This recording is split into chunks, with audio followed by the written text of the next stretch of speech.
ओम नमो भगवते वासुदेवाय। 12वां अध्याय। अर्जुन ने पूछा, जो भक्त सदैव योग युक्त हो आपकी उपासना विधि पूर्वक करते हैं और वे पुरुष जो परम ब्रह्म को भजते हैं, इन दोनों में कौन श्रेष्ठ है?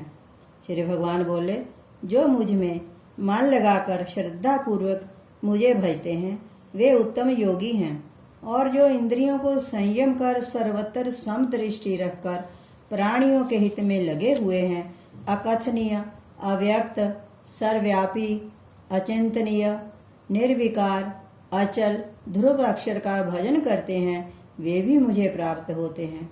अव्यक्त में जिनका चित्त लगा हुआ है वे कष्ट अधिक पाते हैं, क्योंकि अव्यक्त गति को प्राणी कष्ट से पाते हैं।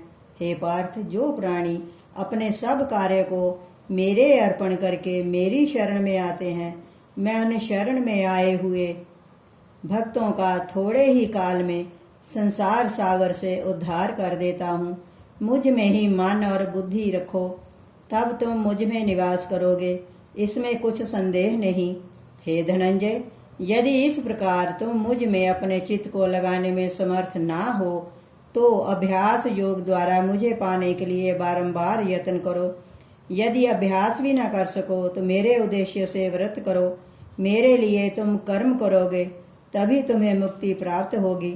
यदि ऐसा भी न कर सको तो मन को रोककर अनन्य भाव से मेरी शरण आओ और फल की आशा छोड़ कर्म करो, क्योंकि अभ्यास से ज्ञान, ज्ञान से ध्यान और ध्यान से भी कर्मों का फल त्यागना श्रेष्ठ है। त्याग से तुरंत शांति प्राप्त होती है।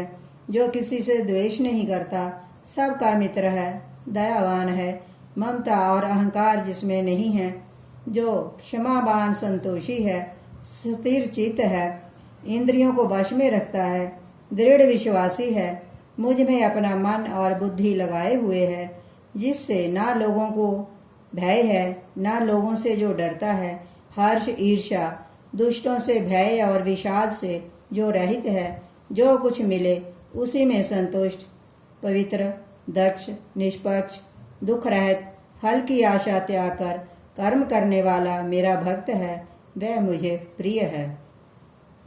जो न लाभ से प्रसन्न हो, किसी से द्वेष न करे, भली बुरी वस्तु पाने का हर्ष शोक ना करे, शुभ और अशुभ इन दोनों का त्यागी हो, जिसे शत्रु मित्र, मान अपमान, सर्दी गर्मी, दुख सुख समान है, जो वासना से रहित है, जो निंदा तथा स्तुति को समान जानता है, मौनी है, जो ये नहीं समझता कि ये मेरा घर है, वह मेरा प्यारा है, जो मुझ में श्रद्धा करके मुझे मानकर इस अमृत के समान कल्याणकारी धर्म का आचरण मेरे उपदेश के अनुसार करते हैं, ऐसे भक्त मुझे अत्यधिक प्रिय हैं।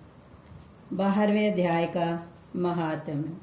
श्री भगवान बोले, हे लक्ष्मी जी, अब 12वें अध्याय का महात्म्य सुनो। दक्षिण देश में एक सुखानंद नाम का राजा रहता था। उसी नगर में विमत नाम का एक लंपट राजा रहता था। एक गणिका से उसकी प्रीति थी। वे दोनों एक देवी के मंदिर में जाकर मदिरा पान और मांस भक्षण किया करते थे। जो कोई पूछे कि तुम यहाँ क्या करते हो तो कहते, हम यहाँ देवी की सेवा करते हैं। उसी मंदिर में एक ब्राह्मण भी देवी की सेवा करता था। एक दिन उसने देवी की स्तुति की। देवी प्रसन्न हुई और कहा, वर मांगो, जो मांगोगे सो दूंगी। उसने धन व संतान सुख मांगा। देवी ने कहा, हे ब्राह्मण, तुमने जो कुछ मांगा है सो सब तुम्हें दूंगी, पर पहले इन दोनों का उद्धार कर ले। तब ब्राह्मण ने नारायण जी का तप किया। भगवान जी प्रसन्न हुए और गरुड़ पर चढ़कर आए और पूछा, तेरी क्या कामना है? ब्राह्मण ने कहा, इस लंपट और गणिका का उद्धार कैसे हो? श्री नारायण जी ने कहा, हे आज्ञाकारी ब्राह्मण, गीता के 12वें अध्याय का पाठ सुनाओ, तो इन दोनों का उद्धार होगा। तब ब्राह्मण ने गणिका और लंपट को बैठाकर गीता के 12वें अध्याय का पाठ सुनाया। सुनते ही उन दोनों की देह छूटी और दोनों बैकुंठ को गए। देवी प्रसन्न हुई और कहा, हे ब्राह्मण, आज से मेरा नाम वैष्णवी हुआ।